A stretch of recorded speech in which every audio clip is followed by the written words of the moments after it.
Excalibur Hotel and Casino is often mocked for being run down and just kinda weird in a vast array of mega resorts on the Las Vegas Strip, where most aim to promote luxury as you gamble. A giant casino themed resort that has cheap rooms and an even cheaper feeling experience. There was a time though that the once largest hotel in the world was seen differently. A unique place full of rides, dine-in, fun, and even a dragon. A hotel that would change the Las Vegas Strip forever.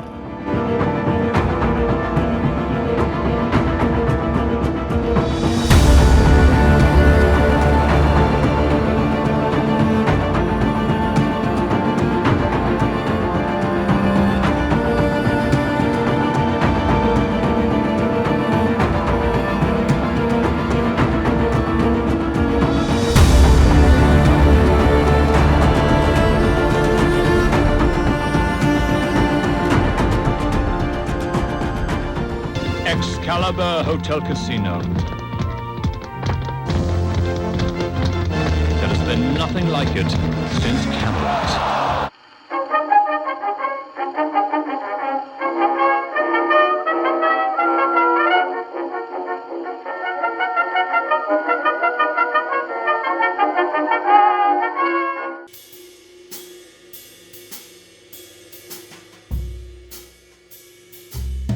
When the Tropicana opened in 1957 on the corner of Las Vegas Boulevard and what would become Tropicana Avenue, it was the only major hotel on that corner of the strip. It wouldn't be until 1966 that access to I-15 was added nearby, turning parcels of land into some of the most potentially profitable on the whole strip. The first neighbor for the Tropicana would be added in 1975 with the Marina Hotel and Casino. That same year, the opposite corner received its first proposal, the very first mega resort. The Clark County Commission had approved a 23-story resort being worked on by Martin Stern and Associates, who had previously worked with Kurt Kerkorian to build the original MGM Grand. It was to be called the Xanadu. It would be designed with a pyramid-like shape, a giant casino out front, and over 20 stories of hotel rooms in that iconic style of 70s architecture that was becoming popular with resorts at the time. Feasibility studies for the new resort were highly promising, and most would have called it ahead of its time.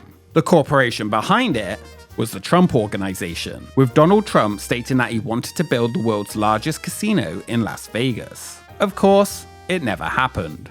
Originally, the plan was to include 1,100 rooms, but it had been expanded and built as a mega resort and was set to feature 1,700 rooms, themed dining, and of course a giant casino. It was going to be much more expensive than anything else that existed at the time, with a construction budget of around $150 million. In comparison, the Tropicana at the time across the street only had 550 rooms. Everything was planned to be of the highest standard, taking guests into the theme of the imaginative and make-believe dream world of Xanadu. The problem was, there were many disputes over aspects of the resort with city officials, mostly being that the hotel did not want to pay to upgrade the area's sewer line. I was stupid. I was really stupid. Got him in early. A lot of people thought I would retire this clip after the Desperado video, but I just couldn't do it. That would have been stupid. The land for the project itself was owned by Howard Downs, who now had two failed potential casino projects. The first to come in 1973 and build as a twin hotel to the Tropicana. With the new project cancelled, the land would sit unused for over a decade before it would be sold to a new owner, Circus Enterprises.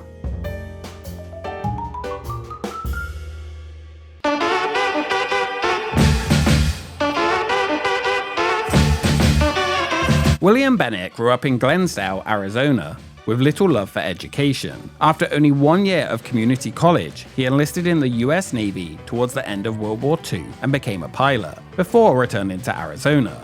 He would go on to own a successful chain of furniture stores, which he had turned around, and by his mid-30s was already a millionaire with his furniture business. It didn't last long, and his personal and professional life fell apart after trusting his business to someone else, and he declared bankruptcy in Arizona. In 1964, he was offered a job as a casino host by the Webb Corporation, who owned the Sahara Tahoe, Mint Hotel, and Sahara on the Strip. Bennett, who was a casual gambler himself, immersed himself into the world as they relocated to Lake Tahoe. While short-lived, he learned that the gaming business was something he could rise to the top of and remake his fortune. Within a year, he had been transferred to the Mint Hotel in Las Vegas, where he took the role of assistant general manager and then general manager, pushing the casino to earn $9 million in net profit before doubling that again. Within 5 years, he had risen from gaming novice to the company's key executive running the show, attracting the attention of many other big players in the Las Vegas scene. During this time, he would find a partner in Bill Pennington, a slot machine leaser, and they came up with the goal of owning their own casino. They first looked at Howard Hughes' Landmark, but it didn't work out. They turned their attention to the 6-year-old troubled Circus that was losing money. At the time, many questioned Jay Sarno's Circus Hotel on the Strip, asking the question, why would anyone build a family attraction in a city that catered almost exclusively to adults? With gambling, drinking, and strippers a staple, who would want to expose children to that? Well, the answer would be people who wanted to make money. Sarno had been seen as a poor businessman with a great imagination for themed casinos. Circus opened with no hotel rooms as they were not yet ready, and had to charge $2 to enter the casino. The money to build Circus came from somewhat shady people, and it was mobsters from Chicago that would run the shops and concessions at the resort. It was not the shiny place that James Bond made it seem. Bennett and Pennington struck a deal to lease Circus with a promise to purchase in the future. The whole thing was deemed as a huge risk. As soon as they took over, they started changing things, and they removed the shady concessionaires and upgraded the property. They moved all the carnival games for children to the second floor, so they would stop distracting gamblers, and got rid of the elephants. In 1981, Bennett said that he didn't believe kids and gambling mixed, and if he had to start over, he would not use that concept. He originally was disappointed that they didn't purchase the Landmark. Circus had been seen as babysitters for the town, and the kids caused a lot of problems. They needed more security and more safety. His opinion on family-friendly fun, though, would change, the more money they made. Circus became one of the most successful casinos in the state. They saw firsthand that themed entertainment could be turned into profits, and he would bring in middle America rather than cater to the ultra-wealthy. With his success, they began thinking about what was next. What could they do to make even more money? So they took what they had learned from Circus, and thoughts began moving towards creating something much, much bigger. A castle.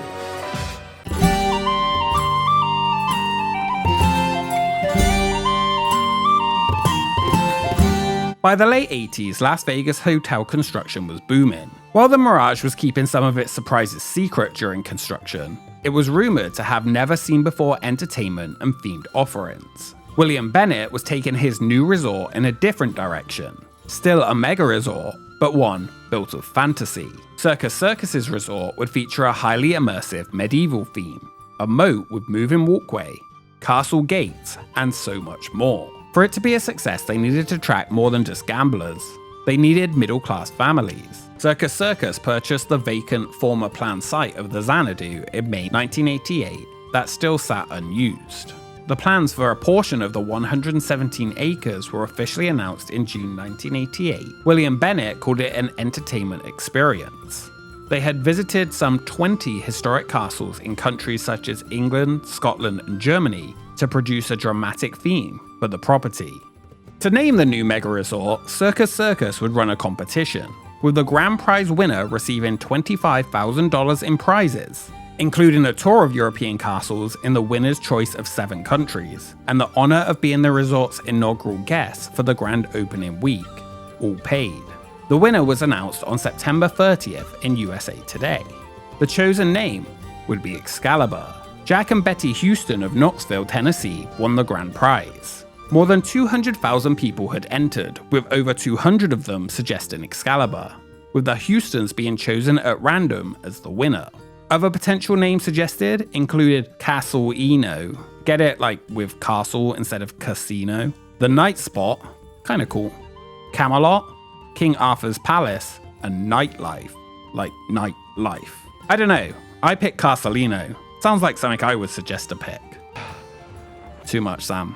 Too much. On October 7th, 1988, Circus Enterprises broke ground for their 4,000-room castle-themed Excalibur. To celebrate the occasion, Chairman William G. Bennett pulled Excalibur King Arthur's enchanted sword from a rock to signal the groundbreaking on a project that would take over 2 years to complete. Excalibur was expected to cost between $260 and $290 million and be complete by mid-1990. They said they were going to build a castle that would be known around the world. The medieval castle theme was the idea of Bennett and was designed by Valdon Simpson. After his trip to Europe, he decided he wanted to exaggerate the features of the castle and make them more colourful, so they would compete for attention with the 4 28-story hotel towers behind, and provide enough visual oomph to capture those passing on the strip. He said you didn't need neon anymore. When you had something as powerful and dynamic as this architecture, you don't even need a sign. It was built in just 20 months by Marnau Corral Associates, who also built the Mirage. Circus hired trademark experts to avoid replicating the castle designs at the Disney parks. The turrets were prefabricated and set into place, saving money and time. In the early years, the resort had a problem with the bright colours of the turrets fading, and they had to be repainted nearly yearly at a large cost, until the year 2000 when they switched to a different paint that would better withstand the hot sun. Much was made at the time of how the hotel was being constructed for the low roller. As the resort opened on June 19, 1990, a grand celebration fit for King Arthur was presented. Minstrels, jugglers, and harpists entertained guests. A 10-foot dragon and a man in a suit of armor walked around the resort, and thousands of balloons were let into the sky, just like King Arthur would have wanted.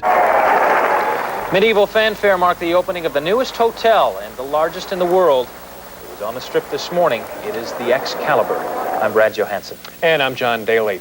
A year and a half in the making, and the $300 million Excalibur Hotel opened its doors at 10 o'clock this morning to hundreds of would-be subjects.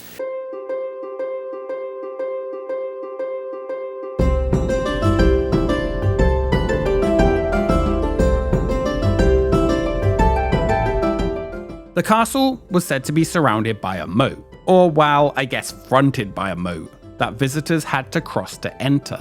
The entertainers in medieval attire were not just there for the opening, but would become a staple of the world's largest hotel.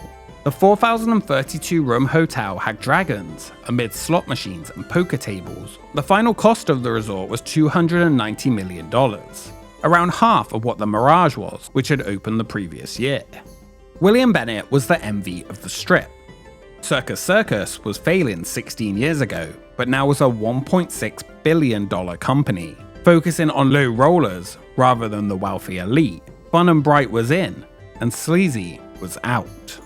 The opening day of Excalibur saw 30,000 people come to see the ribbon cutting.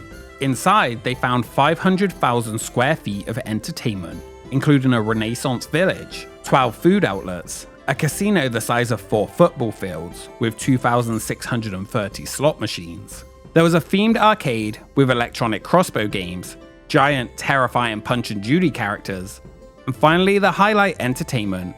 Behind the stairway is King Arthur's tournament. Here, twice nightly, legend comes to life during 2 fantastic dinner shows. Merlin the Magician and Mounted Knights recreate the jousting tournaments of old. Excalibur would be one of the few hotels on the strip that had entertainment that fit with the theme of the resort. King Arthur's Feast debuted with the hotel and used 45 actors and 22 horses, many of which were recruited from Renaissance fairs. For the costumes, they spent roughly $300,000 on handmade costumes imported from England to ensure the knights looked authentic. Like other medieval dinner shows that had become popular since the 1980s, it was a no utensils experience. You better hope that they wash their hands well, otherwise you would be playing on some sticky slot machines. For the show, they designed a 900-seat circular dirt arena inside the hotel. It required a specialized ventilation system to handle the dirt and dust, separate from the rest of the resort. The show was produced by father-son duo Peter and Patrick Jackson and written by Doug Baker, who performed as the original Merlin and became a staple of the show. It focused on the pageantry of the Middle Ages and a celebration of King Arthur. Tickets for the show could be purchased daily inside the hotel starting at 9 AM, and both nightly shows often sold out, costing $24.95, which was quite expensive for 90s Vegas.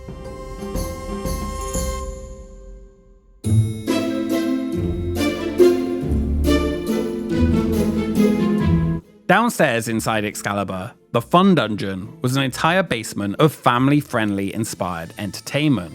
Taking what they learned from Circus, it was a gambling-free zone that anyone could enjoy. It featured Merlin's Arcade with the most popular arcade games of the time, and the Simulator Hub, home to two 48-seat Magic Motion machines, billed as one of the first high-end motion simulator theaters in the US, that used a crisp 60 FPS to make it feel like you were really experiencing whatever was on film.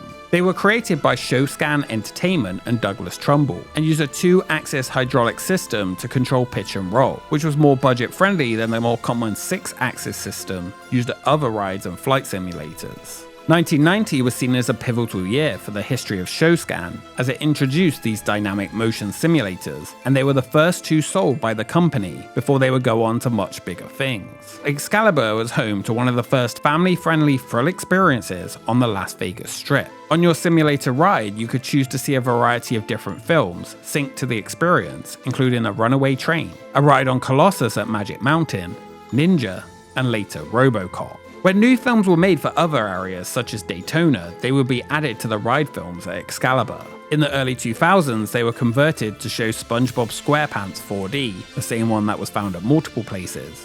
Vegas has always had a big love for SpongeBob for some reason. The original small box DMS simulator rides were replaced with a more modern 4D experience. The medieval Midway was designed to look like a village fair and featured custom-themed carnival games, including interactive digital crossbow shooting. There was even a kiddie land with simpler games and rides for the younger ones. Many fondly remember playing in the Fun Dungeon and its iconic smell. It is one of the areas at Excalibur that has changed the least since opening day. Even today, well, it is a lot more modern feeling now.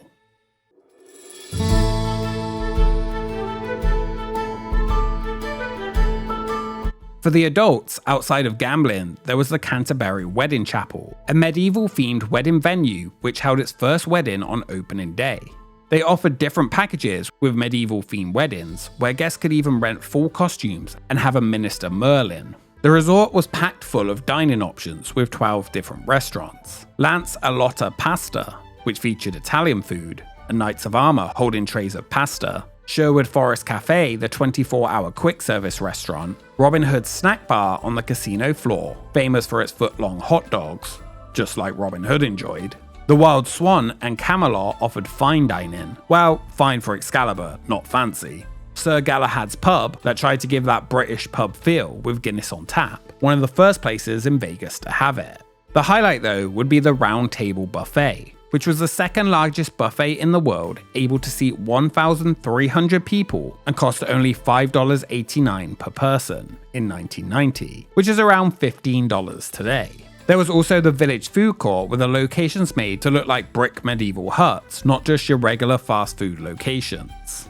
There was a huge shopping area called the Medieval Bazaar, with a winding village marketplace, and of course in true 90s Vegas fashion, included a magic shop where wizards would perform tricks to draw people in. Next door was an armory where you could purchase replica swords and shields. You would never get bored of finding different food to eat during your stay at the resort. The casino was billed as the largest in the world at the time, filled with thematic details, stone pillar supports, candle flicker lighting, and mixtures of classic medieval colours. The casino floor featured animatronic statues of knights and magicians that would salute those walking past or give you a mystical greeting. It was here you could find the somewhat sticky 2,630 slot machines, over 100 table games, and a poker room. It was designed to be able to handle children as well as adults, with the carpets having areas with clearly marked walkways to get from the towers to the Fun Dungeon for children. The adults would play upstairs while the children did down. For the first few years, the casino used gambling tokens made to look like old coins. You can't talk about Excalibur and the giant resort without talking about the hotel rooms, and here they were unique and fit the theme of the resort. Designed by Yates Silverman,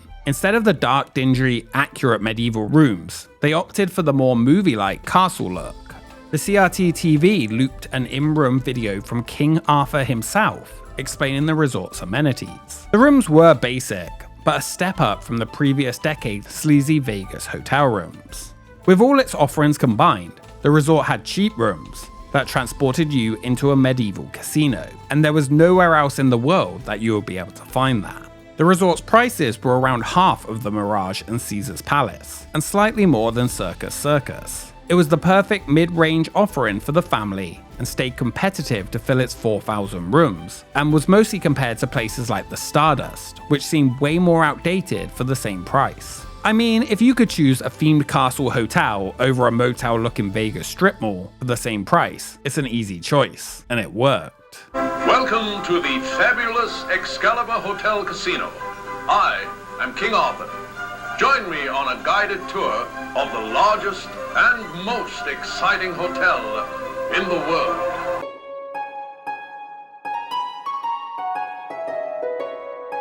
In 1990, the Excalibur was a huge success that changed the Vegas Strip forever. It was profitable from day one and generated enough to pay off a massive portion of its construction debt.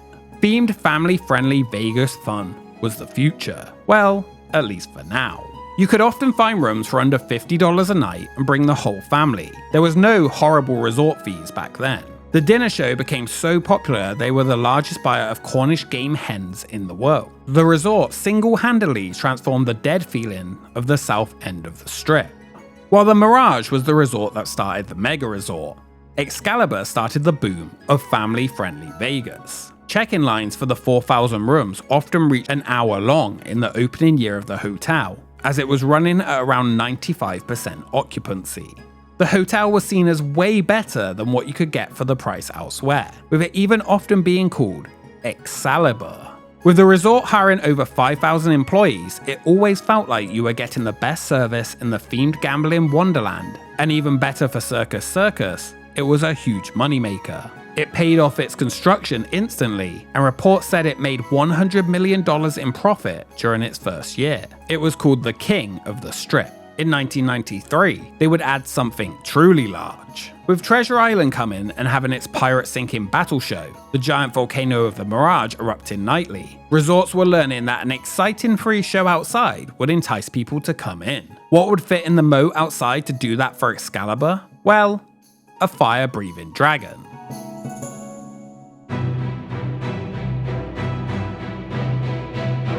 The Dragon would be made by AVG Productions, who were formed in 1978 by former head of electronic animation research and development for the Walt Disney Company, Alvaro Vila. You may know AVG from working on many theme park attractions over the years, including later 150 audio animatronics for the Cat in the Hat, Popeye, and Dudley Do-Rights at Islands of Adventure, nearly every themed animatronic that would come to Vegas in the 90s, Monsters Plantation for Six Flags, Phantom Theater at Kings Island, among so much more. Imagination. Imagination is a marvelous human quality. With imagination, we can create art and appreciate art. With imagination, we can entertain and be entertained. With imagination, we can know a company called AVG Productions. Here they would make a 3-story tall, smoke-snorting, fire-breathing dragon. The dragon, later nicknamed Murphy, was 51 feet tall and moved along an underwater track ready for a battle with Merlin. It was originally sculpted out of clay as a prototype to see what worked, and the final result was created using a steel hydraulic skeleton covered in sculpted solid molds, with a rubber neck which allowed for head movement and to simplify its maintenance. The neck could be unzipped and taken off for easy access to the hydraulics inside. It would be complicated to operate as it would spend its days submerged in water. It took around 9 months to build and was all hand painted. The dragon would emerge from a cave lair under the bridge, move out into the moat, raise its head, and breathe fire. For its time, it was really quite sophisticated, especially as it was submerged in water, but it was also temperamental. During the nightly free show that performed every hour from 6 PM to midnight, Merlin would appear, moving out on his track from his house next to the moat and engage in a duel with the dragon.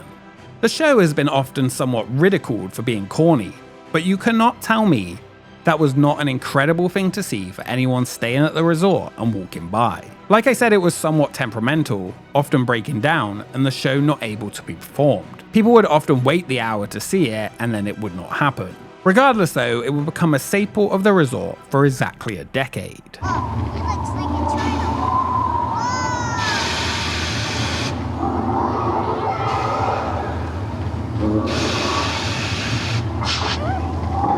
Be gone.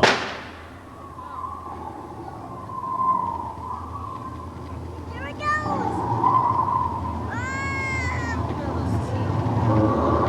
Get him out of here! Get back, you silly bunkerhead!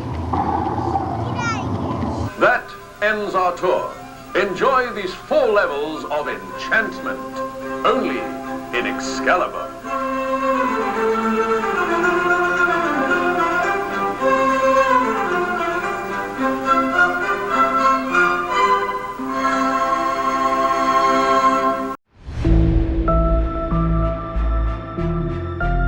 During those early years of the resort, much would stay the same. The south end of the strip was turning into a family-friendly gambling mecca of themed entertainment, with MGM Grand, which Excalibur would actually lose its largest hotel in the world title to, and its theme park. Later New York and its roller coaster, and so much more. Las Vegas had changed, and it was all because of the Excalibur. During the 1990s, there were some changes to the resort, but it remained, just like the trends of Vegas, a family-focused destination. King Arthur's Feast would become the Tournament of Kings in 1999, when it underwent a $2.2 million remodel and update that made the show more exciting. Over the years, there have been many rumors of its closure, but it still operates today and has been a staple Las Vegas experience for over 35 plus years. While this is one thing that mostly stayed the same, not much else would, as Las Vegas never stays the same for long. By the end of the 90s, the family-friendly boom was over. Maybe people began to see it as weird to have kid-friendly stuff next to other aspects of Vegas, though that wasn't the real reason. What they had was actually really cool for anyone. The reality was that themed entertainment didn't really matter. What mattered in Las Vegas has always been the same: money. I want my money!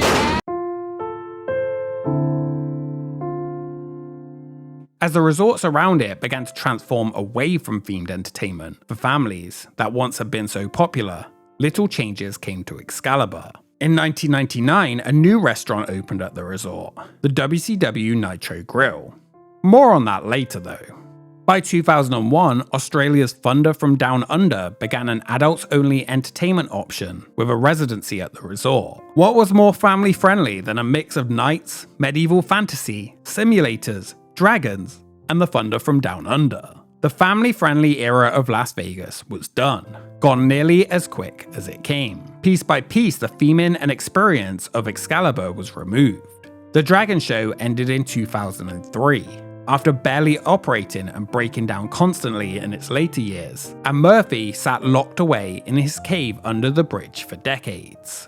He remained there until 2024, when his entrance was permanently sealed. Occasionally, the door where he was would blow open on a windy day, and you could see him sat inside in the dark for over 20 years. Most believe that he was dismantled and removed when they sealed his lair, as his track was also removed at the same time. I, however, like to believe Murphy still sits behind the wall, waiting for the day that the sleek, modern, plain luxury where everything looks the same isn't the norm in Las Vegas once again. On that day, Murphy will rise and proclaim that he himself is the true king of Las Vegas. Move over Elvis. Merlin's house though can still be seen, so next time you head into Excalibur, give Merlin and Murphy a wave for me. While the castle facade stands, much of what made it unique was removed. The moat which surrounded the castle was drained, some areas of it were leveled off, and just like the whole of Las Vegas, colourful, fun, fantasy elements were stripped away to appeal to the more sophisticated adult travellers. The flagship resort that left a lasting memory on so many was no more. Not really anyway. Today Excalibur still exists, but it's a weird mishmash of leftover family fun and it trying to now be something that it never was. Today, a mix of the original castle theme and the new corporate sterile. If you look though, you can still find remnants of a time when it was a medieval fantasy paradise.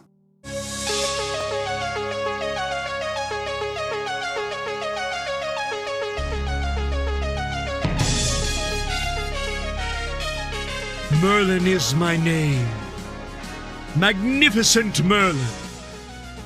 I stand before you, breathing the air of times long past. Your vision shall be of a powerful knight, of dragons lands and beautiful maidens.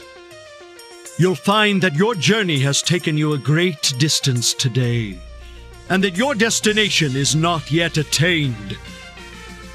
Now return with me to the medieval ages. I grant it.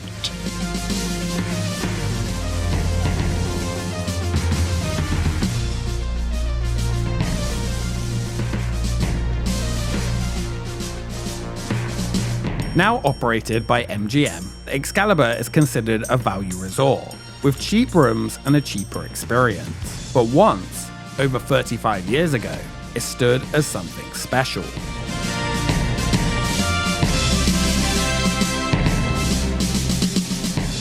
People often mock Excalibur today, talking about how out of place it feels or run down it has become. But once, just like King Arthur, it was a true legend. A legend that shouldn't be forgotten. Excalibur was the first major family-friendly mega resort that would kick off so much more. Without it, there would have been no animatronics, no weird simulator rides, no interesting quirky looking mega resorts, perhaps no roller coasters, and definitely no uniqueness to Las Vegas. And I think uniqueness should be celebrated.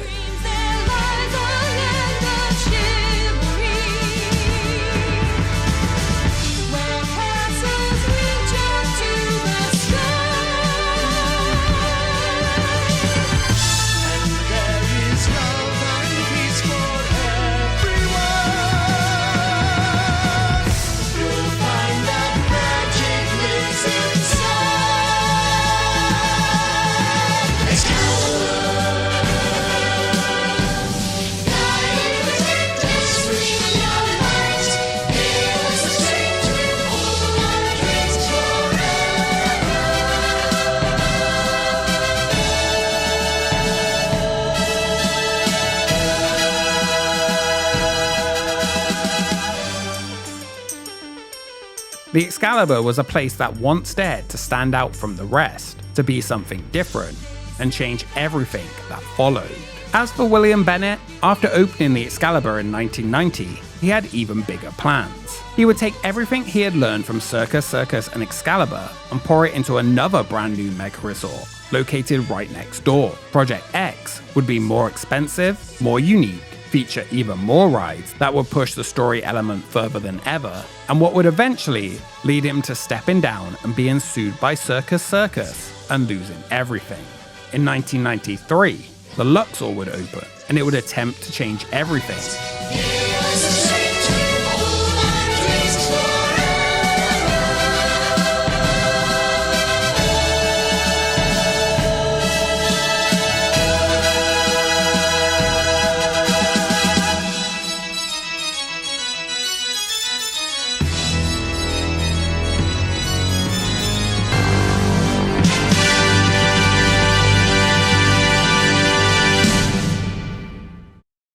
Thank you so much for watching this episode of Expedition Hotels. If you enjoyed it, make sure you subscribe to join the expedition. Follow us on social media for updates on upcoming episodes, and a special thank you to our Patreons for joining the expedition. 2026 is going to be a big year, so thank you so much for joining me on this adventure over the last 8 years of Expedition Theme Park. I promise to make this year the best yet. We will see you next time.